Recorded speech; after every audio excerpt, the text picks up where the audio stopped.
Pessoal, estou muito feliz de estar com vocês aqui. Conheço esse amigo de outros carnavais, de longas datas, e fico assim, sempre acompanhando essa trajetória. Aqui a gente conheceu também já de muito, muito tempo, tem acompanhado. E essa eu acompanho, sou fã, e sou realmente assim, um seguidor desde de que eu entrei nesse mundo de conteúdo. Cara, o que eu acho mais massa assim, de vocês é a cultura que vocês trouxeram para a DM9. Assim. É um negócio que me impacta, de verdade. Assim. É muito claro quando eu vejo algo de vocês ali, eu falo assim, eu tenho certeza que foi essa mente brilhante, esses conteúdos, esse pensamento, esse olhar. Eu também percebo uma coisa muito clara de vocês, que é o timing das coisas. Lembra quando teve a Treta Team? Que bombou a Treta Team. Logo depois, estava lá iFood falando... nem me lembro mais o nome dela, mas... Antonella Braga. A Antonella Braga já estava lá com a iFood no timing certo.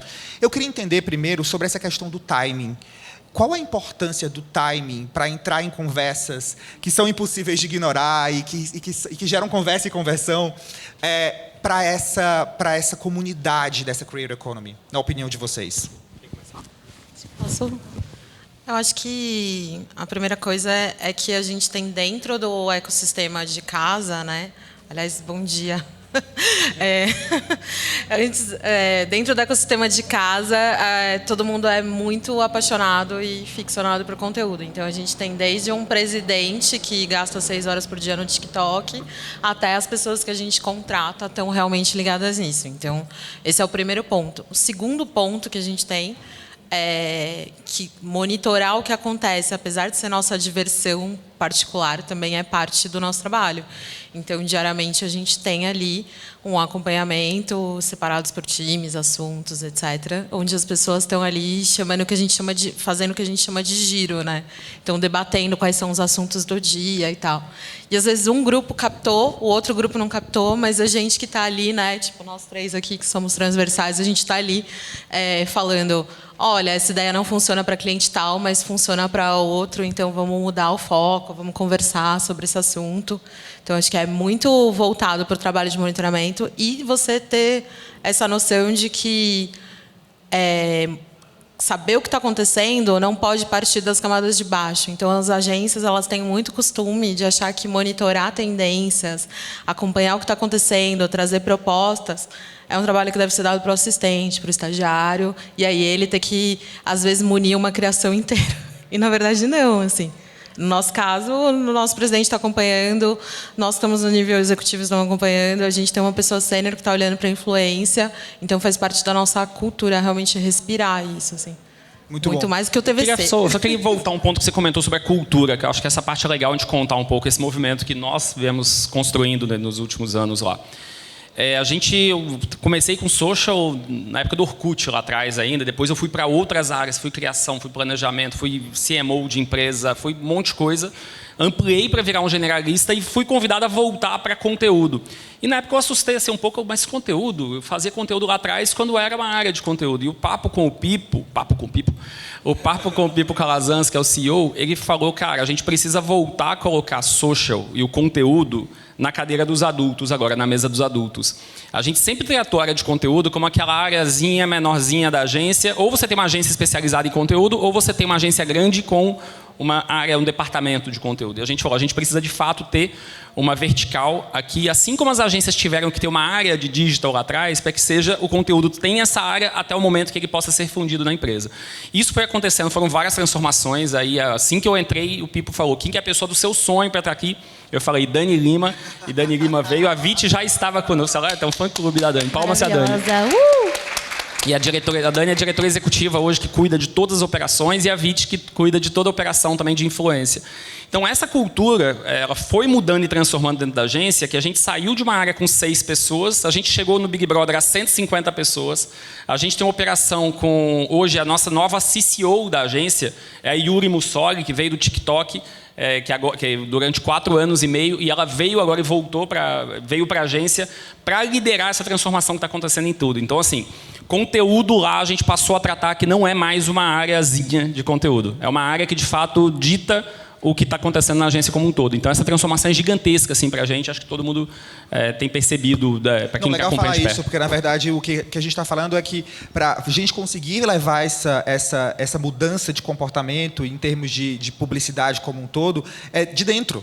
Né? É investimento de dentro, de aumentar o time, de entender a importância e o valor que o conteúdo traz para poder fazer com que essas conversas aconteçam de fato.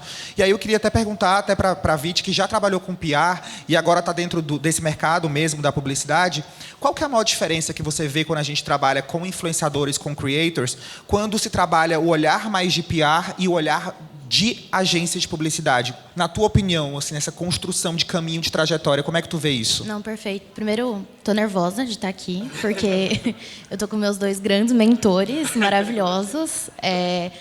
Eu conheci você por PR, né? Dentro do PR eu já trabalhava muito com influência, mas quando a gente olha o PR e a influência juntos ali, é muito como posicionamento, né? Eu acho que uma das grandes mudanças que eu senti, assim, e muito puxando o gancho do que eles falaram, foi que quando eu entrei na DM9, eu entrei como conteúdo, ainda não tinha essa estrutura de influência. E aí eu fui levantando o bracinho, falando, galera, influência, vamos aqui. O Clebinho entrou. E aí a gente começou a construir tudo isso juntos, assim. E o ponto focal é o que o time de conteúdo faz hoje, junto com a gente, né? Porque a influência dentro, né? O outro papo, vocês estavam falando sobre isso, dentro da DM9, influência é um braço de conteúdo. Então, a gente está desde o início ali, a gente está no briefing. Então, quando a gente começa a pensar nas coisas, a gente já está ali com eles. Quando eu estava em PR e muito focado para isso, a gente acabava sendo ali a ponta final, né? E hoje não, hoje a gente já senta, a gente pensa com as pessoas grandes, a gente está na estratégia, não é só, então aqui a gente vai ter que colocar o influenciador. É muito mais sobre isso. Hoje nós temos campanhas de reposicionamento, como foi o iFood Tudo Pra Mim, que ali é 100% pautado em influenciador, né? E aí ali a gente puxa o PR, a gente puxa a mídia, a gente puxa conteúdo, mas com os influenciadores à frente. Então isso tem sido muito importante assim, para os resultados que a gente tem tido. Muito bom. Dani, eu percebo também que as marcas que vocês trabalham hoje, elas viraram marcas creators, elas têm um jeito creator de ser, né? Elas têm esse DNA. E isso veio muito depois que, até conversando com o Pipo, a gente teve um papo de conversa e ele traz sempre aquela mesma frase, são ideias impossíveis de ignorar, que geram conversão, até já aprendi. E o que é isso? O que é isso? O que é esse jeito creator de uma marca? Na opinião de todos vocês. Acho que, primeiro, a gente tinha essa visão muito de que a gente éramos marcas creators, né? Até o começo desse ano, e aí a DM9 ela é uma aventura, né? Então, assim, eu acho que isso faz parte da forma como a gente consegue fazer as coisas funcionarem lá dentro. Então, tipo, a gente tem verdades absolutas e aí no dia seguinte a gente olha e fala, o mundo mudou, vamos mudar de novo.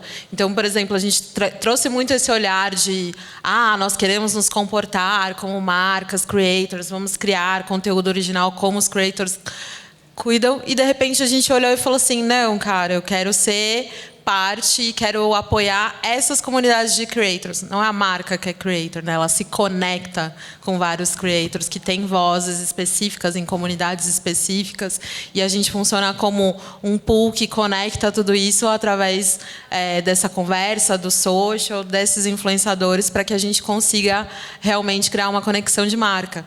Porque muitas vezes a gente vê a marca ali sendo o creator e falando, eu vou fazer tudo para irritar e etc. E no final você fala, aquele produto realmente está criando uma conexão? Quem são as pessoas que estão usando esse tal aplicativo verde aí? Então, assim... Brincadeira, eu adoro, eu uso, tá? De Paulo Fonso. Aí, então, a gente tem esse lado aí que a gente olha que, às vezes, a marca, quando ela força muito esse lugar do creator, ela fica artificial e você não tem uma conexão de verdade com aquele produto, né? Então, a gente olhou hoje e entende que o nosso papel é conectar com essas comunidades através desses creators e ser esse elo de conexão, essa conversa que vai ligar essa conversa genuína. Assim. Eu queria também puxar um pouco para a questão do que aconteceu com vocês no Big Brother. Né? A gente estava falando até antes de acontecer, da casa, da DM9, que na verdade se tornou um grande andar, né? E esse movimento do social room, né, do war room, que inclusive você tem isso já no seu DNA de uma vida, né, que você já tá ali dentro desse lugar. Quais são os desafios, mas também o que é o que é único que vocês têm quando vocês vão fazer um War Room acontecer? E quais são os KPIs que vocês mais olham? Eu queria entender um pouco, de uma forma um pouco mais ampla, a importância que isso tem dentro desse universo, porque os influenciadores potencializam muito essas menções e essas conversas, né? O meu primeiro social room da vida, eu era careca, mas porque eu tinha 18 anos, tinha acabado de passar no vestibular. E eu fazia site de alguns famosos lá na Bahia, entre eles o Vampeta. Eu que escaneei, inclusive, a G Magazine, que virou Vampetaço depois. Eu juro, pode alugar o ano que eu nasci, o ano que foi... Eu tinha 18 anos, foi exatamente o ano da G Magazine. Enfim, então Vampetaço hoje, quando alguém manda lá para algum ministro, alguma coisa, saiu desse escaneamento. E de lá para cá, coincidentemente, várias vezes na vida eu acabei trabalhando com isso. Foi por conta de um social room do Festival de Verão com o Orkut, que eu fui convidado a vir para São Paulo. Isso acabou permeando minha vida. E quando eu resolvi, eu era diretor global de marketing na 99, numa operação de conteúdo e influência, trabalhei com a Mari Tosini, inclusive, que está aqui. E quando eu fui para uma empresa de energia, quando eu resolvi sair, eu falei, cara, eu vou sair e vou montar uma empresa focada nisso. Porque é onde estão os grandes investimentos, estão os grandes dinheiros, você lembra? E aí, um dia, marcando de almoçar com o Piper, ele contou e falou, cara, então vem fazer isso aqui dentro, tá? Tipo, e aí, tubarões, quem vai com a gente? Aí fui e estamos montando essa operação lá. De lá para cá, acho que um ano e meio já deve ter feito umas 100, mais ou menos. Se a gente juntar com todas as de Big Brother. Big Brother a gente estava com 4 marcas esse ano. Então, se pensar que a gente tinha pelo menos por semana umas 2 ou 3 provas ou ativações que a gente tinha essa operação. Mas explica um pouco mais o que é... Como funciona. O que é o War Room, para todo mundo entender o que é que a gente está falando. Que é quando todo mundo se junta para assistir naquele momento, né? Eu vou dar um exemplo que é mais fácil de explicar. Quando você compra um merchan numa novela, que agora, aliás, as novelas têm muitos merchans, você vai lá, em uma agência tradicional, você compra aquele merchan, tem algumas reuniões com a Globo, e ali o roteiro final você não vê, e aí você marca um dia, às vezes, com o time, cada um assiste da sua casa, come pipoca e bate palma porque está resolvido. A gente fez um social room, uma operação com a novela Mania de Você, passada, para a MRV. A partir dali, a gente criou todo um conteúdo que ele deveria acontecer. Levamos um Mumuzinho para ser um personagem, que era o corretor. A gente levou o apartamento que ele vendia na novela. Depois ia para a votação no TikTok. Então, as pessoas ajudavam o corretor a escolher o melhor apartamento para o personagem. O mais votado no TikTok voltava para a novela. E aí a gente monta a operação para entrar nessa conversa em tempo real durante todas as noites que tem novela. Obviamente, com turnos de trabalho intercalados, né? A turma não entra de manhã e sai lá no dia seguinte. Então, a turma entra à noite. Inclusive, a Dani, a gente revezou. Big Brother... A gente tem uma parceria muito boa, né? Big Brother é vocês... Eu sou da madrugada e a Dani é do dia. Eu adoro dormir cedo, né? E o Clevinho, se deixar, ele só dorme no dia seguinte. Então, Big Brother, como que a gente funcionou com a equipe inteira, inclusive com a gente? Eu sou do turno do dia, às 5 horas da tarde a gente se encontra e você continua fazendo um Big Brother de noite. E vamos lá, então, literalmente, era uma operação 24 horas. Era de 8 da manhã às 2 da manhã. Inclusive sábado e domingo. Então a gente montou durante 4 meses. E acontece o seguinte, a equipe toda se junta e aí todo mundo vai monitorar as ações que vão acontecer daquelas marcas. Porque, na verdade, quando você entra numa ação da TV, por exemplo, o que você quer é gerar conversa. É fazer com que as pessoas entendam tudo aquilo. Então, isso parte da estratégia. E eu acho que esse é o segredo de vocês no War Room, né? O que é diferente desse olhar de que você construiu esse tempo todo, que você entendeu de acertos e erros de um War Room bem feito e um mal feito, por exemplo? Me corrija se eu tiver... Me complementa, Dani, se eu estiver falhando. Mas a gente tem primeiro, acho que organização. Então, o papel da pessoa de projetos nessa operação é muito importante. São planilhas e mais planilhas e mais planilhas de controle. Previsibilidade. Então, é monitoramento diário das conversas. Conta um pouco do giro, tudo que a gente faz lá. Boa. Primeiro, uma coisa que a gente traz muito, acho que no nosso DNA, e foi um reflexo na nossa operação, conteúdo não é um problema só de conteúdo. Então, por isso que a gente fala muito de projetos, né? Então, se o Boninho tinha no passado ali a central de controle, a gente também tem a nossa. É uma planilha gigantesca, com milhares de abas. Para mim, que sou de humanas, no começo foi assustador, mas foi a GP que montou e a gente foi em cima do que a gente precisava, né? Clebinho também trouxe muito de inteligência artificial. Essa central de controle, ela tem todo o planejamento que foi feito, né, do começo até o final, já ali meio previsto o que tem que ser feito. E aí a gente tem também, quando a gente vai fazer Big Brother, eu tenho o que a gente chama de oráculo, né? Então a gente vai fazendo ali previsões do que vai acontecer com cada um dos participantes. Então, tipo, esse participante aqui, se ele for líder hoje, quem ele vai botar no paredão? A gente vai fazendo essas adivinhações. Essas possibilidades. Para que, antes do War Room, eu tenha uma série de conteúdos já feitos, já programados. Então, a gente já fez o texto, já fez a arte, já fez uma série de coisas. Mas a gente entra no War Room reclamando que tem pouco conteúdo, tem 15 conteúdos já prontos com essas previsões. Quando está muito completo, a gente tem 50, 60 conteúdos, porque você vai ter ali interações de Twitter muito frenéticas, né? Então não dá tempo. O timing é tudo para isso. On time é tudo. Então você perde aquela conversa naquele segundo, né? Então, preparação, coisa de minutos. Assim. E pelo olhar de influência, desculpa, mas pelo olhar de influência, assim, muita coisa bacana saiu do War Room desses dois, assim. Então, por exemplo, Bia do Brás, que foi um grande estouro, saiu de um War Room, saiu de um Social Room. E eu acho que, olhando muito pelo timing da influência e puxando muito o que vocês trouxeram sobre o buzz, o timing é tudo. Se a gente está reunido numa sala onde a gente tem ali a pessoa que entende de influência, a pessoa que entende de conteúdo, a criação ali que também entende de conteúdo, todo mundo ali está junto, a gente consegue acertar no timing assim, muito rapidamente. A mesma coisa aconteceu com o Liz Macedo. A gente se junta, a gente pensa naquilo, e aí a gente tem um estouro que foi... Enfim, a gente tem vários cases bacanas que saíram de Social Room. E é muito assim, quando eu vou reforçar de novo que é bem importante, a escolha de senioridade. Então, assim, todo mundo que está no War Room ali, ele não tem que mandar uma mensagem para que alguém aprove, reaprove e veja se vai para o ar ou não. A gente sempre tem um diretor de conteúdo responsável, ou quando não está eu, está o Clebinho, e aí a gente aprova tudo ali numa velocidade. Surgiu uma oportunidade... Isso é fundamental, porque é uma das coisas que mais atrapalha é o timing de aprovação de material. Oportunidade, gente, ela não espera um fluxo de aprovação de 5 pessoas. Basicamente é isso, assim. Não existe, ela morre. Porque alguém até foi no banheiro, entendeu? E uma coisa que me chamou muita atenção também são as campanhas que vocês criam e que elas são PRables. Né? Você vai ver, elas estão, sabe, em todas os memes, enfim, elas geram conversa mesmo. Você vê Boninho, por exemplo, assim que sai do Big Brother, entra em iFood. Aí você pega o Davi, por exemplo, que quase não fez nenhum tipo de publicidade depois que saiu, o cara tá lá fazendo publicidade também com iFood, por exemplo, que é super estratégico. E aí, qual o limite? Porque você toma risco, né? Sim. Qual que é o limite de tomar o risco e, ao mesmo tempo, como que surge, obviamente, da ideia criativa, mas assim, como que surge essa conversa de ideias e de campanhas que você traz um influenciador e vai gerar todo esse tipo de viralização. Ela já é pensada em viralizar. É isso que eu acho que é genial. Porque hoje em dia tem muita coisa que você simplesmente aconteceu. Você nem esperava. Mas as que vocês criam, elas são pensadas em viralizar. E eu queria entender como é que funciona isso dentro da cabeça de vocês. Porque eu acho genial, sabe? Deixa eu contar uma história até. Por ter 4 marcas, não dá para as 4 marcas entrarem nas mesmas conversas. Porque se as 4 entraram falando a mesma coisa, é sinal que nenhuma delas está comunicando nada.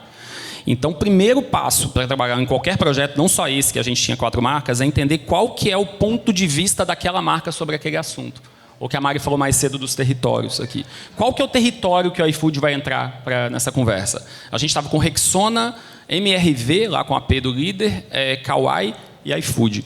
Então, defendendo e definindo qual que é esse ponto de vista e qual que é o objetivo também, que é muito claro que precisa ser estabelecido, para não ser só o objetivo de entrar na conversa por entrar ou surfar por surfar, fica muito mais fácil. Então, quando surge uma ideia dessa, quando surge a história do Boninho, da gente usar o Boninho de ponta a ponta, o Boninho, inclusive, a gente tinha reunião semanal, não sei se vocês sabem, mas ele era o nosso consultor.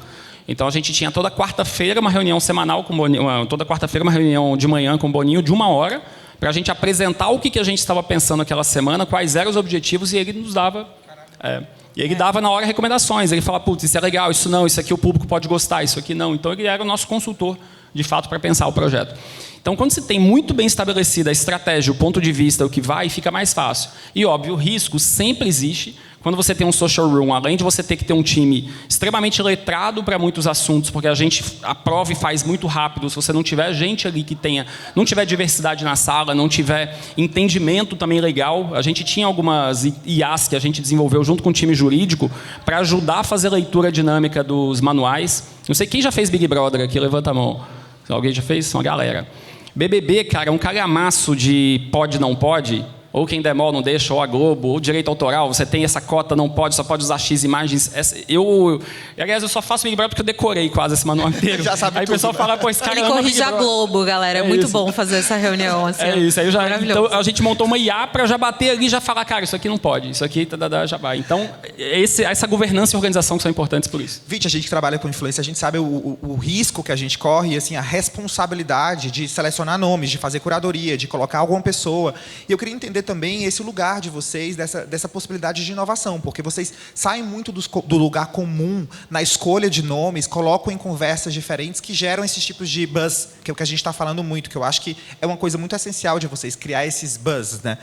Como que é essa cadeira que você senta de estar conectado com esses nomes e o que é que você entende que a DM9 tem de essência quando você fala de Creator Economy e de influência como um todo? Não é fácil, não, tá? Mas fica fácil, que a gente tem um time bom. Então, fica muito mais fácil, assim. Mas eu acho que, assim, existem 3 pontos que eu sempre tenho na cabeça quando eu vou entrar numa sala para receber algum tipo de briefing, que é cultural da DM9. Então, o primeiro é a relevância cultural, né? Então, o que está rolando? Quais são as conversas? Né? A gente tem conversas rolando no TikTok, no Instagram, no Twitter o tempo todo, principalmente no Brasil. Né? A gente esquece um pouco desse ponto que a gente vive um dos países mais ativos na internet e a gente tem tudo rolando o tempo todo. Então, qual que é a conversa que a gente vai entrar? Então, é Rock in Rio, é Olimpíadas, é The Town, enfim. O segundo é qual que é o creator. É um pouco chato, assim, mas toda vez que eu entro em reunião que eu vou apresentar alguma coisa para o cliente tá, por quê? E aí você tem que ter isso na ponta da língua. Você precisa saber o porquê. Você não está escolhendo o creator pelo creator. Ele tem um motivo. Tem uma lógica por trás. Tem uma lógica. E você precisa trazer o influenciador alinhado com a sua campanha, alinhado com os claims, alinhado com a marca que você está falando. E aí a gente tem o terceiro ponto, que é sobre a conversa em si. Né? A gente fala muito, e a gente coloca isso muito nos documentos que a gente apresenta, principalmente para o iFood, que é a gente não quer entrar na conversa, que a gente quer ser convidado a participar dela. Né? Porque você entrar por entrar, às vezes você vai fazer uma publi ali com o influenciador e vai ser só mais um anúncio, é mais um conteúdo que ele vai assistir e não, de fato, um momento coletivo. Não é, de fato, algo que a marca está ali compartilhando com aqueles seguidores. Então, é muito importante a gente ter esses 3 alinhados para a gente conseguir criar alguma coisa. Um conteúdo muito bacana que a gente fez foi com Next Level, agora em iFood Tudo Pra Mim. A iFood Tudo Pra Mim foi uma campanha de reposicionamento que a gente fez para falar para a galera que, olha, iFood não é só comida, você não pede só comida no restaurante, você pede, tem farmácia, tem mercado, tem shopping, pet shop. E aí a gente contratou esse influenciador, e para quem não sabe, o Next Level, ele é um influenciador que fica no centro de Curitiba, ele faz desafios, então ele puxa as pessoas e ele fala, eu pago o que você quiser se você me falar 10 palavras em 10 segundos.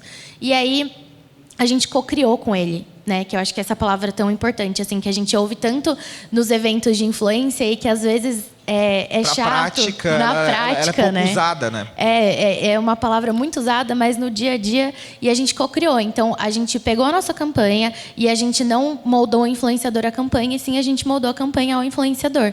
Então, a gente chamou, entendeu qual que era o conteúdo dele, o que era relevante nas conversas que aquele público consumia dele, e a gente teve um resultado de 80 milhões de visualizações.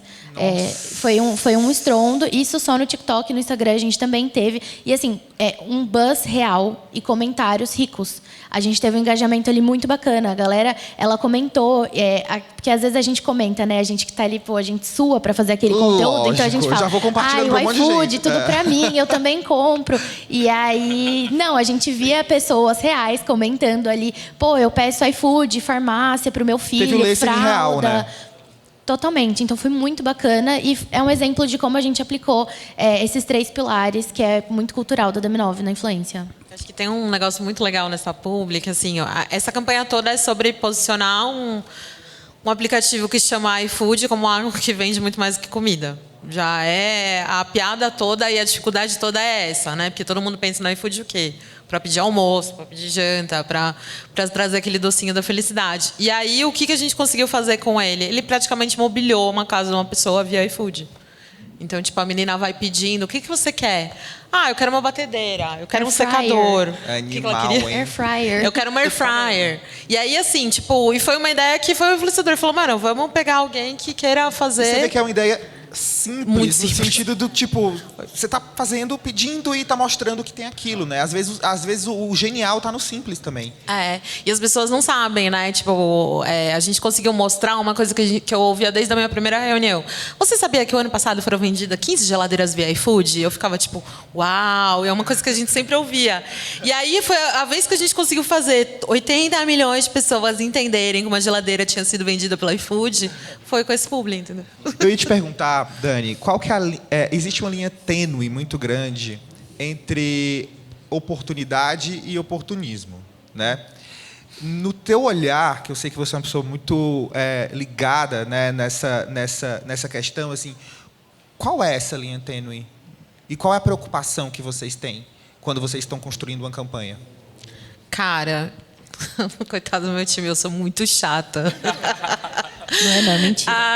Eu acho que assim, primeiro a gente sempre tem que entender, tem muita gente que vira, que traz grandes números e que vira influenciador, e aí ele, na verdade, a pessoa virou influenciador porque ela é colocada de uma forma vexatória. Então, assim, a primeira coisa é, tipo, não me interessa se tem 100 milhões de seguidores, entendeu? Se a piada é porque você é feio, porque você tem alguma diversidade, se não for sobre um local de empoderamento, assim, eu não tô nem aí, entendeu? Não é isso que é para ser feito. De maneira nenhuma, eu como profissional, da ética que eu acredito, assim como as marcas, podem se associar por mais que pareça uma grande piada. Não é. A gente está vendo, inclusive, aí várias coisas rolando no momento, essa é uma semana para falar disso. Né? Mas não vou entrar, pelo amor de Deus. Preciso do meu jurídico. Essa é a primeira coisa. A segunda coisa é a gente precisa entender o quanto que aquilo ali faz sentido com o que a marca pensa. Então, quando a gente fala que a gente olhou para as 4 marcas de Big Brother, por exemplo, e cada uma delas tinha um território diferente para que a gente não ficasse se esbarrando e todas elas tivessem sua propriedade, isso também acontece do senso da visão de diversidade e das visões de causas e influenciadores. Então, assim, eu vejo muito forte o mercado da beleza trabalhando ali com as questões de diversidade de gênero, mulheres, e é uma verdade ali, né, que está acontecendo. Quando você tem uma empresa que isso faz parte da estrutura da empresa, a diversidade tem que correr para aquele lado. Mas não é porque você tem aquela verdade, aquela diversidade, aquela noção, que você pode abraçar todas as outras. Né? Eu falo para as pessoas assim, eu sou preta, mas não é por causa disso que vocês podem me chamar para falar de qualquer assunto de diversidade. Eu não tenho propriedade, por exemplo, para falar sobre PCDs. Então, assim, quais são as diversidades e as causas, as coisas que você consegue abraçar, que são realmente fazem sentido dentro da estrutura, dentro do negócio, né, daquilo que está funcionando, e o que não faz... vai ter outra pessoa que vai fazer e vai fazer mais sentido. E vamos passar para o próximo, sabe? Escolhe uma. A marca não precisa ocupar todos os lugares. Não precisa, né? gente. Não tem nem lugar de fala para isso. Impossível. Acho que seria impossível uma pessoa ou uma marca ter lugar de fala para falar de tudo. Né? E aí vai fazendo, porque eu acho que assim, a gente viveu uma era muito forte, e aí agradeço muito, foi muito legal também fazer parte, onde a comunicação ela levantou muitas bolas sobre a diversidade. Né? E aí a gente viu um outro lado que era assim, o quanto aquilo ali está refletido dentro das empresas. Aí todo mundo ficou meio assustado. Eu vou parar um pouco de falar sobre isso. E aí eu acho que agora a gente está vendo movimentos muito genuínos que passam e chegam até a influência, né? Vão passando por todas as camadas, que é como isso funciona dentro das empresas e como que isso vai subindo. Acho que a comunicação teve um papel muito importante, que foi de provocar assuntos que não eram falados e trazer à tona pautas que eram super importantes. É importante a gente falar sobre isso. Mas agora a gente está vendo um movimento contrário, que é como que aquilo está no cerne das empresas, no cerne da marca. De dentro para fora e não de fora para dentro. Então, acho que legal que a gente, como comunicador, colocou essa bola na mesa. A gente finalmente falou, precisa falar sobre isso. A gente precisa falar sobre as causas. A gente precisa falar sobre todas essas coisas. Mas agora a gente está no movimento contrário. E tudo que for do movimento, do que é a base para fora, vai dar muito certo. O que não for, vai ter risco. E aí, assim, às vezes, eu sugiro não apostar. Verdade. Sim. Você que é o rei da AI... e que todos os dias tem nome para AI, é uma loucura. Tem nada a ver com Cannes, não, viu, gente? É uma loucura. Eu queria saber sobre a questão da AI e influência. Né? Como que isso se conecta? De que forma você acredita que a inteligência artificial vai, de fato, colocar o pé dentro da Creator Economy de forma mais para ajudar, para construir, para potencializar? Você acredita, por exemplo, nesse novo movimento de mercado de trabalhar escalas muito grandes de influência e a IA ajudar isso? Isso já vai muito contra conteúdo, que é muito mais voltado para a mídia. Como que é o teu olhar nesse lugar? Acho que a gente tem várias formas de olhar para a IA. Uma delas é a parte produtiva, né, de melhorar a produtividade, organização, etc. e tal. E tem essa outra parte como camada, superfície mesmo ali de formato, né, de modelo, que é o que o Photoshop fez com fotografia, com várias outras já aconteceram.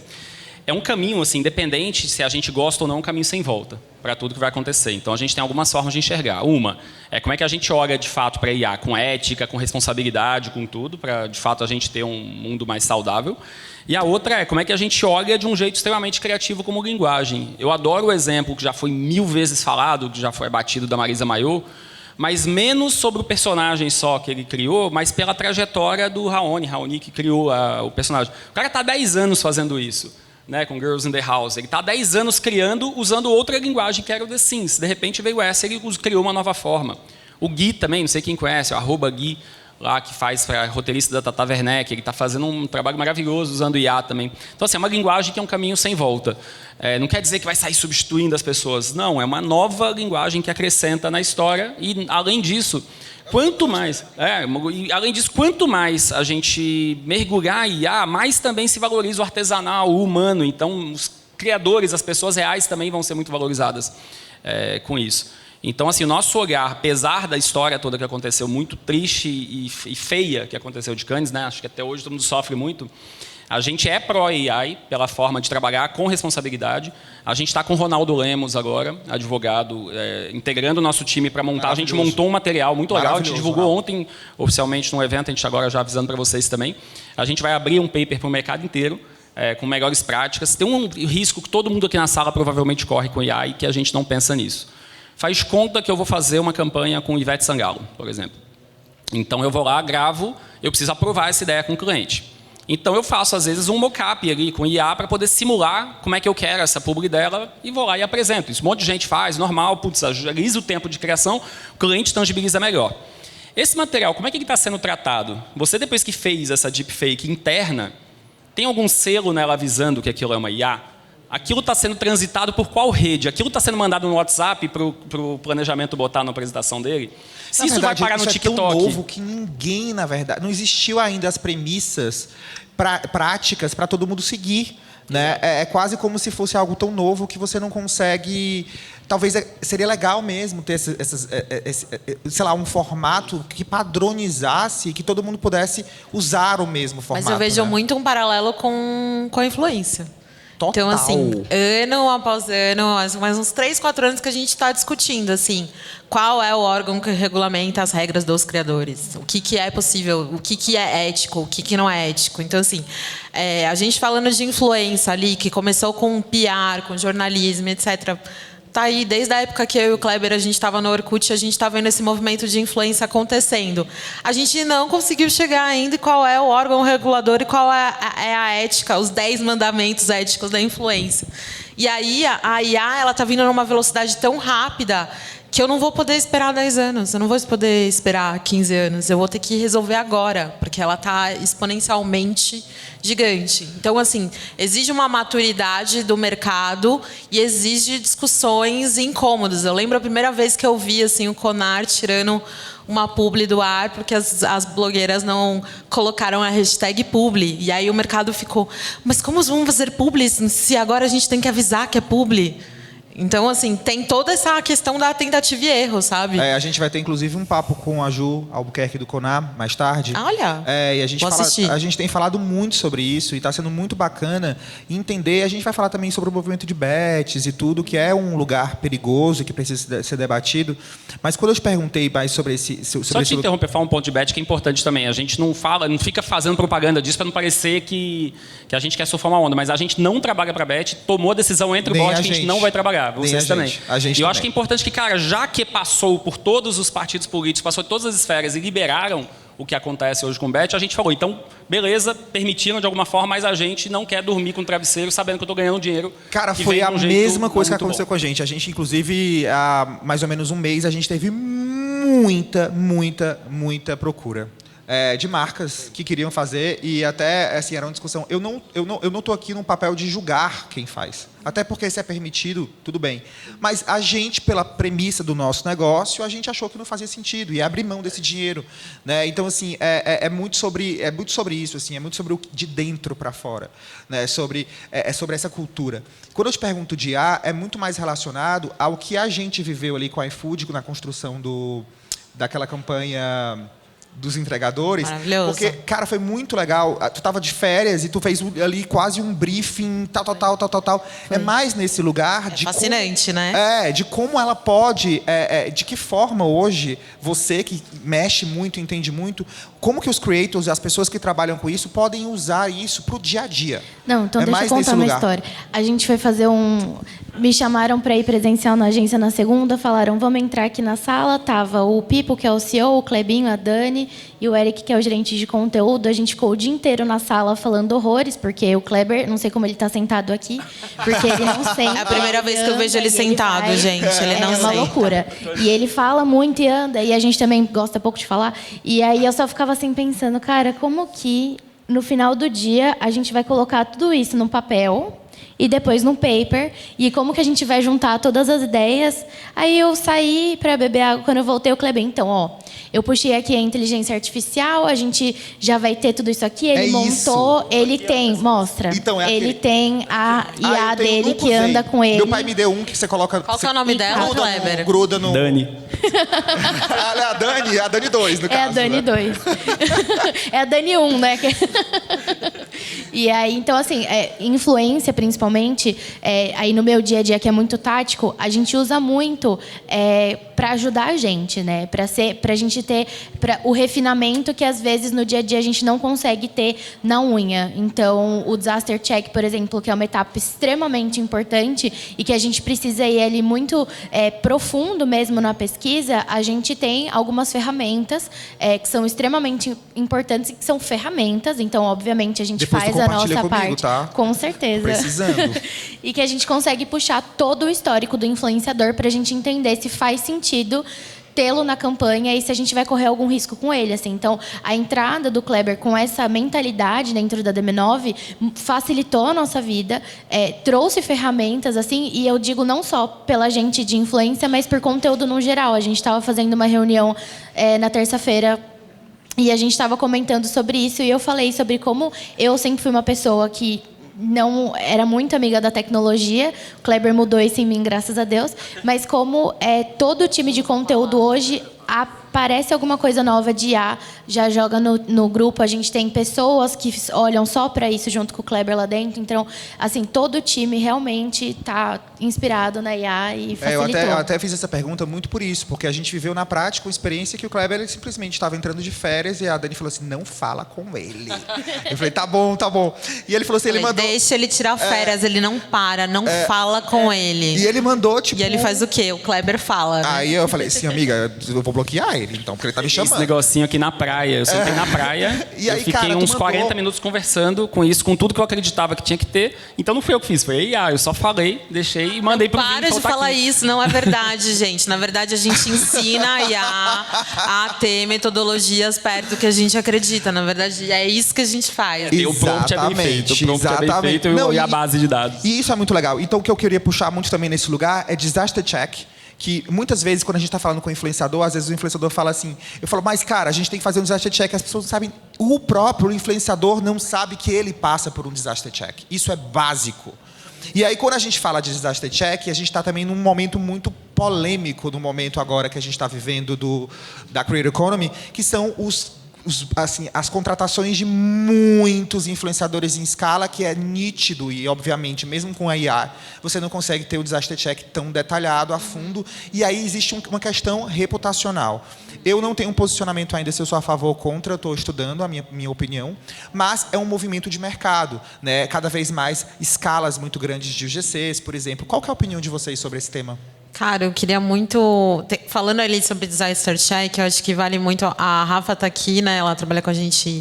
Levanta a mão, Rafinha. em Aliás, iFood. Demi-Novers, levantem as mãos. Demi-Nove, obrigada. Maravilhoso. Queria muito que você contasse o que a gente fez com o Davi, né? Porque o Davi, ele é um personagem que ele ficou mais popular depois que ele saiu, né? Hoje o Davi é mais querido do que quando ele ganhou o Big Brother. A gente sentiu esse movimento em rede, por isso que a gente trabalhou com esse ano em iFood. Mas tinha toda uma preocupação assim, de risco. Por quê? O Davi é um cara jovem, não tem ainda todo aquele media training, etc. Né? E quando a gente fez o Disaster Check, acho que vale contar das negociações. Eu acho que ele naturalmente não seria aprovado num Disaster Check convencional, digamos assim, né? Não, a gente derruba semanalmente uns 3 nomes, no mínimo, por conta de Disaster Check, tá? Então é muito comum. O Clebinho desenvolveu, são 20, 25 perguntas que a gente tem que responder, e aí, baseado nessas 25 perguntas, a gente entende se faz sentido o influenciador. Então, quais são os tipos de processos, se tem algum caso de racismo, homofobia, enfim, essas coisas básicas que a gente precisa entender com quem a gente está trabalhando. Então, semanalmente, eu derrubo influenciadores, por isso, às vezes, eu nem levo para o cliente, tá? No Davi, a Rafa, que é do meu time maravilhosa, ela teve um trabalho de quase um terrorismo emocional, porque a gente fez o Disaster Check dele e ele trabalha com bet, ele não trabalha pouco, né? Ele trabalha muito. Então, todos os dias ele tinha ali postagens nos stories falando sobre essa casa de apostas, e a gente queria muito trabalhar com ele, mas a gente sabia que não daria daquela forma, porque não é uma política nossa fazer isso. E aí a gente... Até porque, desculpa te interromper, mas complementando, hoje em dia existem premissas muito claras de marcas que falam... A primeira pergunta, confere se já fez bet. Uhum. Isso é uma premissa, então... A maioria das contas que a gente atende já tem isso já, e aí a gente acaba internamente também trazendo. E aí a gente fechou com ele. Só que no dia da captação, a Rafa sentou, puxou e falou, vamos conversar. E aí teve até uma conversa quase que pessoal, no âmbito pessoal, do tipo, você quer fechar mais publi? E aí a gente fez um contrato com ele. Então, a gente tinha isso muito especulado, assim, vamos com calma no que vai ser postado, de que forma que vai ser postado, porque eu acho que é muito sobre uma reputação de marca, uma reputação do próprio influenciador, e eu acho que são algumas diretrizes, assim como qualquer outra política que você tem interna e que você tem de marca, em relação àquele conteúdo e o que você quer ser atrelado àquilo. E eu acho que, como a gente está, né, no auge dessa conversa, é algo que a gente, de fato, tem que conversar com os nossos influenciadores, principalmente aqueles como o Davi, que, muito pelo que a Dani falou, ainda não tinha ali uma vivência de mercado como a gente tem. E foi ótimo, deu super certo. O conteúdo foi um arraso. A gente conseguiu... Tem regras básicas, assim, né? Não só a questão de, tipo, durante período tal e tal, tipo, além do conselho pessoal do tipo, não faz, bet, não vai ser legal para você. A gente falou, vamos fazer o seguinte, a gente acredita em você, então, tipo, vamos lá. Durante período tal, você não vai fazer. E a gente também tem aqui alguns outros assuntos. Aí mais polêmica, fofoca, né? Coitado do Davi. Vive metido no nosso fofoco, menino. A gente quer que não tenha posicionamento sobre isso, não entre em treta, nanana. Isso tudo estava no contrato dele. Então a gente sentiu muito, assim, que eu acho que é um pouco do nosso papel também, tipo, cara, é um influenciador que ainda não tem talvez todo esse suporte profissional. O que a gente pode trazer de conhecimento, sabendo que tem algumas regras que não vão bater 100%, mas que a gente acredita no potencial dele. Então, sentar ali e fazer o jogo que seja benéfico e que a gente consiga... Dani, tua opinião sobre as escalas? Influenciador de alta escala. Campanhas com alta escala de influenciadores que o Disaster Check já não consegue ser tão eficiente ou eficaz, ao meu ver. Cara, aí é difícil, né? A gente mesmo vê assim, situações com nomes, assim, tudo depende de qual é a alta escala, né? Agora a gente está com essa campanha que a gente está falando de iFood, são 320 influenciadores. Todos eles passaram pelo Disaster Check. Tem um ponto... Com a ajuda da IA, tá? E a gente conferindo. E aí vale dizer que quando a gente fala com a ajuda da IA, a IA puxa e junta essas informações, tá, gente? Tem que ler. Não adianta só pedir para a IA fazer e não ler o que está escrito lá também. Então tem todo esse trabalho de fazer a olhada. Quando a gente fala aí de 5 mil influenciadores, 4 mil, e tem campanhas que chegam a isso, aí a gente tem que ter muito claro quais são os parceiros que a gente está plugando. Né? Então, assim, você tem que ter certeza que, tipo, as empresas que estão trabalhando com você, as pessoas que estão ali fazendo esse check-in vão fazer essa checagem, tipo, para que você consiga de maneira escalada fazer. Mas é complicado. Ainda mais porque micro-influenciador, às vezes, é uma pessoa que, tipo, tá Nem lá na tem casa dela informação, escovando né? os dentes e de repente bombou, entendeu? Ela nem sabe o que é marketing. A gente tem tentado mudar um pouco a lógica de UGC, que a gente usa bastante. Mas em vez de... O que acontece? Quando você tem um creator, ele tem normalmente uma forma de fazer roteiro, de criação, de craft, de qualidade, que faz com que aquele conteúdo dele sobressaia. O GC é a pessoa que ela quer fazer isso, mas não necessariamente ela sabe a forma ainda. Ela não necessariamente ainda sabe criar do melhor jeito, produzir. Então, quando você tenta fazer o GC como se fosse um creator mais barato, você não vai ter um conteúdo de qualidade, um conteúdo legal. Então, o que a gente tem usado bastante é, cara, vou usar o GC e da escala para pessoas fazerem review de produto. Ele fala, não quero que você faça um personagem, não quero que você tente criar uma cena engraçada, que tente fazer uma piada. Eu quero que você teste com uma pessoa real. Como o José, que está aqui, que recebeu esse produto, que vai testar e vai comentar de cara limpa para a câmera, sem texto decorado, sem aprovar roteiro. Genial. Okay? Dá escala para o negócio. Eu acredito muito nisso. Inclusive, tem muita marca fazendo o seguinte, contratando vários UGCs para lançamentos de produto, porque elas querem... Como o TikTok é uma ferramenta de busca, quando você vai no TikTok, você vai fazer busca, você vai ter review lá e as pessoas vão entender que aquela marca tem algum tipo de apelo, ou as pessoas já viram, você pode ver mais. Então, o que está acontecendo muito, que eu percebo muito, é lançamento de produto, separa, faz review, coloca no TikTok, porque quando as pessoas buscarem, tem base lá, tem base de história. E base real, porque aí não é um texto decorado, é a pessoa dando a opinião real dela. Exatamente, isso está uma tendência muito forte. Foi uma na verdade, essa foi a estratégia pautada nos 320 influenciadores que a gente colocou na rua. A gente segmentou ali muito por comunidade e aí a gente foi falando com as comunidades. A gente fez um trabalho de BI, mídia, influência. A gente fez a intersecção de quais eram o que os seguidores do iFood, o que os consumidores mais gostavam de consumir na internet, né? Então, é futebol, é beleza, é game. Então, o que é? Família. E aí, a gente fez a junção disso com os produtos, com a campanha que a gente tinha ali, que é aquela que eu comentei sobre o reposicionamento, e como que a gente pode trazer tudo isso para esses conteúdos dos 320. Então, a gente fez a intersecção, a gente trouxe por comunidade, a gente desceu no briefing específico para aquilo e sempre trazendo isso que o Clebinho falou, de review, vamos trazer para você sentar e você falar, olha, eu realmente comprei, porque a gente realmente quer que eles tenham essa experiência. Do mesmo jeito que o Next Level realmente comprou aquilo, todos aqueles produtos para mim, a gente realmente quer que eles comprem e que eles tenham toda essa experiência, que eles consigam colocar ali no TikTok, porque, afinal, o TikTok ele virou essa plataforma de realidade, né? As pessoas não querem mais aquele conteúdo todo produzido, bonitona. Mesmo. É nativo. Então, essa é a ideia. Pessoal, alguém quer contribuir com alguma pergunta? Alguma coisa? Levantem a mão ali atrás. Por favor, Rafa.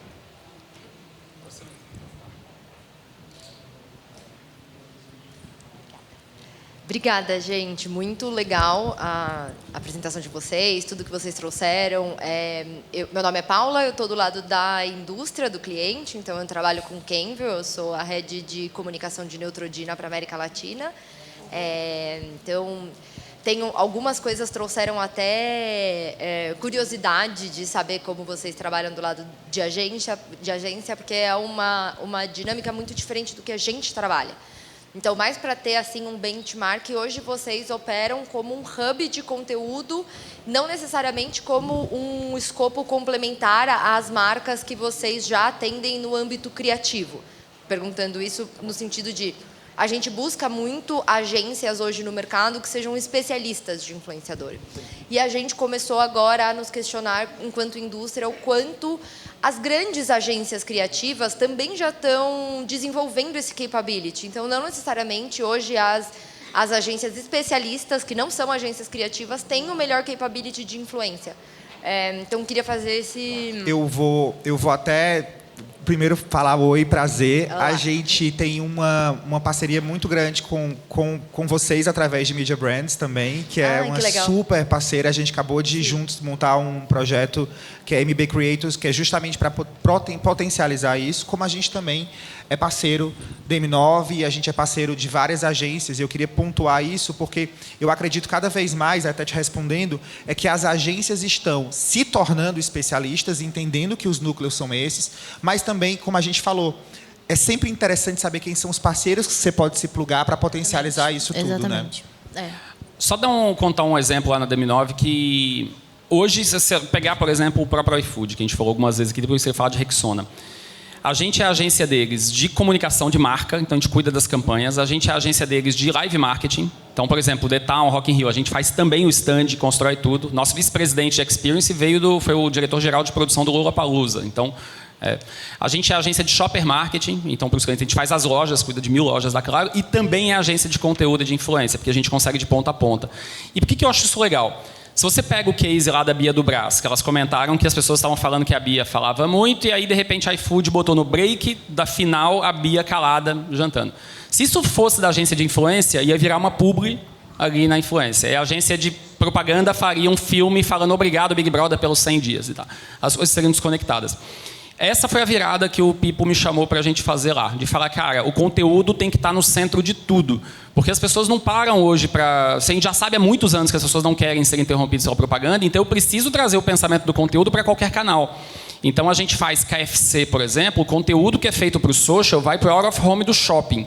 Porque eu quero pegar aquele conteúdo que tem um poder que te fala do stopping power, não tem que estar só no TikTok, ele tem que estar na pessoa que está andando no shopping que não sabe se vai comer McDonald's ou KFC, como um KFC.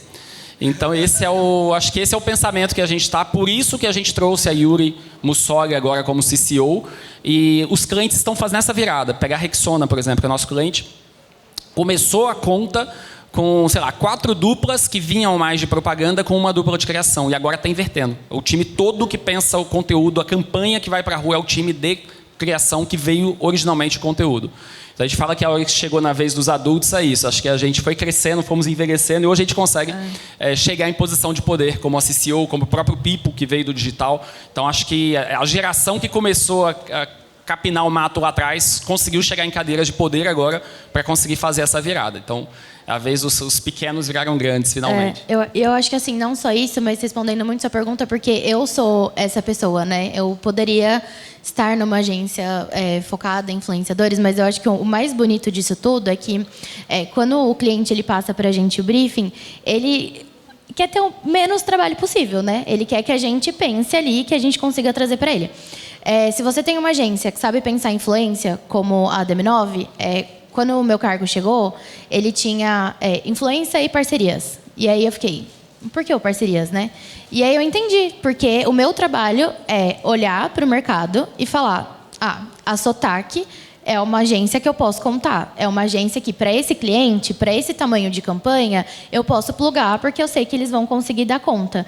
Eu acho que a gente aqui, eu tenho a experiência de olhar para todo mundo, saber qual que é a melhor, saber qual que eu posso plugar, qual que faz mais sentido para o briefing, e eu vou conseguir passar esse briefing melhor para eles do que se a gente tivesse colocado isso na mão de alguém que não é focado em influência.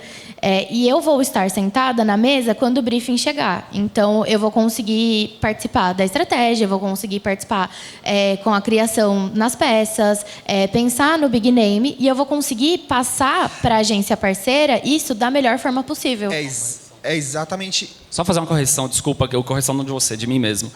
Só para não cometer a injustiça. Caso de Rexona, a gente é a agência principal, a agência mãe. E aí a gente tem agências especialistas, mas que a gente dá o direcional estratégico. Então, caso de Rexona, tem a Spark, que cuida de influência, tem BR Media fazendo GC, tem a Impress, tem um monte de especialistas, mas a estratégia ela sai toda pensada com o conteúdo no centro. É isso que eu ia falar. Eu ia falar muito sobre a agência mãe traz essa base, e o que eu percebo cada vez mais é que as agências elas não conseguem ter FTE suficiente para atender uma demanda absurda de influência. Então, até porque a conta não fecha. Então, a gente acaba criando hub para poder construir essas relações e conseguir dar vazão para aquele volume. É tanto que o que eu vejo hoje cada vez mais são as agências mãe trazendo a originalidade, a base, e a gente cascateando o processo. Eu acredito muito nesse modelo de trabalho. Eu acredito muito.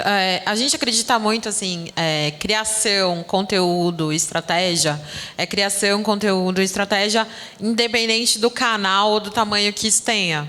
Então, e às vezes eu fico assim, tá bom, vai, mas eu concordo. Por quê? Às vezes eu fico, tipo, apegada ao conteúdo como social, né? Já passei dessa fase.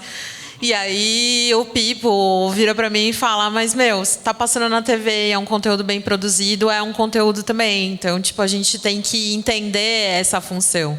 E aí o papel é esse mesmo, a gente fechar a estratégia, a gente direcionar esse storytelling do conteúdo e entender quem são as melhores pessoas para fazer com que aquilo aconteça. Tem gente que a gente tem contato, tem relação direta e etc., a gente fecha pela agência, não é uma questão. Às vezes facilita o processo de cocriação, são pessoas que a gente tem ali o hábito de ficar conversando a cada 15 dias, então creators que são importantes para algumas estratégias. Mas, às vezes, eu tenho uma campanha, como eu tenho agora que estou fazendo para entregadores, que estou trabalhando com a Sotaque, que é como que eu vou achar esse nicho de pessoas nos mais de 20 estados brasileiros que falam sobre entregadores ou que estejam dispostas a procurar um segundo emprego. A renda extra. E aí não tem como, entendeu? Posso tem fazer que ter. mais uma pergunta? Claro. Vocês trouxeram vários exemplos ótimos, iFood, e que são marcas locais e que têm uma abertura de criatividade, de estratégia muito maior. Vocês têm algum case ou algum exemplo de uma campanha global, então, que vem numa estratégia, porque a gente hoje trabalha com campanhas globais e a gente sabe que a forma de transcriar essa campanha, ela tem um escopo criativo muito diminuído. Então, a parte estratégica, ela já nasce de uma base construída. Então, o papel cultural que a gente tem é justamente o desdobramento disso para a influência. Eu acho que a influência ela tem um papel muito legal nisso, na questão de de abrasileirar. É a culturalização, é isso que a gente chama. Então, a gente pega uma campanha que muitas vezes, pensada para o âmbito global, ela é uma campanha mais linear, é uma campanha menos cultural, e aí a influência ali tem esse meio do caminho que ela liga as duas coisas. Então, vocês têm algum exemplo de como vocês conseguiram trabalhar com essa estratégia? A gente olhou um para o outro aqui, Rexona. Acho que Rexona é o que seria mais próximo do cenário de vocês. A gente está lançando um produto agora com Rexona que é o All Body, né? Então agora vocês podem passar por desodorante em várias partes do corpo, não só nas axilas, porque as pessoas têm questões, cada uma pessoa tem uma questão. Tem gente que tem chulé, tem gente que reclama de suor nas costas, uma série de coisas. Então é um produto diferente, é um produto que está lançando uma categoria nova aqui no mercado brasileiro. Quando chegou essa campanha, essa é uma inovação global. E aí a gente tinha, toda aquela coisa que a gente precisava fazer, a tropicalização. Eu amo essa palavra, amo, só que não. E aí a gente precisava fazer essa tropicalização porque tinham vídeos de pessoas, com muita diversidade, mas a gente sabe que às vezes a diversidade que tem na Europa é completamente diferente da diversidade brasileira. Tem nada a ver. E aí chegou aquele monte de vídeo com cara de gringo e precisamos fazer a campanha, precisamos fazer o conteúdo local, não.